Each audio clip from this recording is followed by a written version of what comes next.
ঢ্যাঁড়স দিয়ে তো বিভিন্ন ধরনের রেসিপি খেয়েছেন, তবে এই রেসিপিটি একবার ট্রাই করলে বারবার খেতে চাইবেন।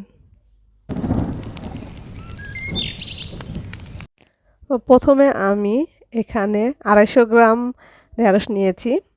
ঢ্যাঁড়সগুলো পানি দিয়ে ধুয়ে নিয়েছি, পরিষ্কার করে ধুয়ে নিয়েছি। এখন এই ঢ্যাঁড়সগুলো 10 মিনিটের জন্য আমি লবণ দিয়ে মেখে রাখবো।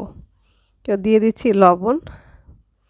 এটা লবণ দেওয়াতে ঢ্যাঁড়সটা অনেকটা সফট হয়ে যাবে। লবণের পরিমাণটা একটু বেশি দিতে হবে। ভালোভাবে মেখে নিচ্ছি। আর এই রেসিপিটি আমার হাজব্যান্ড এত পছন্দ করে, তো ভাবলাম আপনাদের সাথে শেয়ার করি। এখন কিন্তু বাজারে প্রচুর পরিমাণ ঢ্যাঁড়স পাওয়া যায়, তো আশা করছি এই রেসিপিটি আপনাদের উপকারে আসবে। রেখে দিচ্ছি 10 মিনিটের জন্য। 10 মিনিট পর চলে আসলাম। পানি দিয়ে দিচ্ছি। ঢ্যাঁড়সগুলো ভালোভাবে আমি ধুয়ে নেব। আর লবণ দেওয়ার কারণে কিন্তু অনেকটা সফট হয়ে গেছে।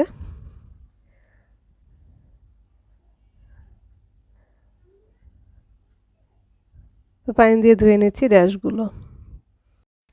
এখন ঢ্যাঁড়সের দুটো সাইড কেটে নিচ্ছি। দু সাইড শুধু ফেলে দেব, আস্তই থাকবে ঢ্যাঁড়সগুলো।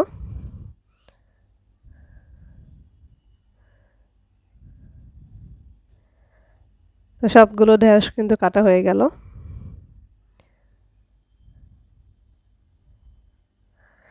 এখন একটি ফ্রাই প্যানে আমি এখানে তেল দিয়ে দিচ্ছি।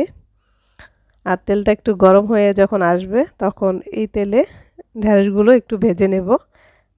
আমি 3-4 মিনিট ঢ্যাঁড়সটা একটু ভেজে নেব নেড়েচেড়ে। যেহেতু আলাদাভাবে কিন্তু ঢ্যাঁড়সগুলো সিদ্ধ করিনি, আর খুব বেশি সময় এটা রান্না করতে সময় লাগবে না।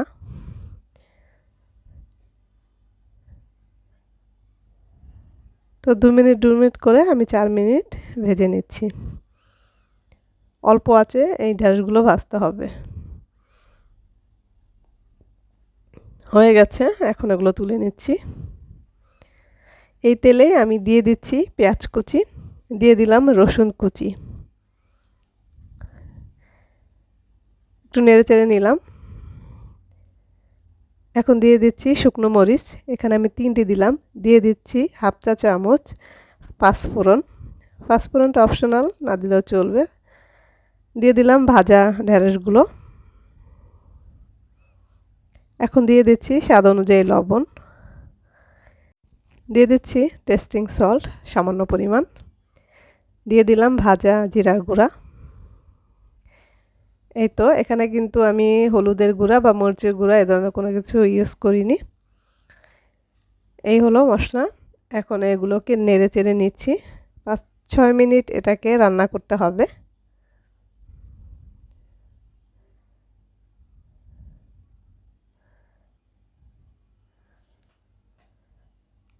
একটু ভালো করে নরম হওয়ার জন্য আমি এটাকে ঢাকনা দিয়ে ঢেকে দিচ্ছি 2 মিনিটের জন্য।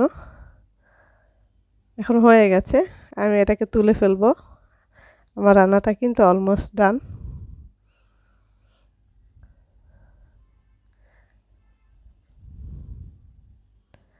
এতে কিন্তু কালারটাও কিন্তু খুব সুন্দর থাকে, আর দেখতেও যেমন ভালো লাগে, খেতেও কিন্তু এটা খুবই মজার। এটা ভাতের চেয়ে শুধু খেতেও কিন্তু অনেক ভালো লাগে। তো সার্ভ করে নিচ্ছি।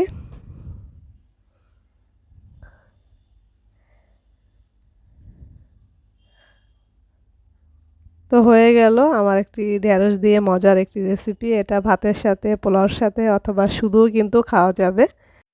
রেসিপিটি ভালো লেগে থাকলে আমার চ্যানেলটিকে সাবস্ক্রাইব করে পাশে থাকা বেল বাটনটি ক্লিক করে দিবেন। আল্লাহ হাফেজ।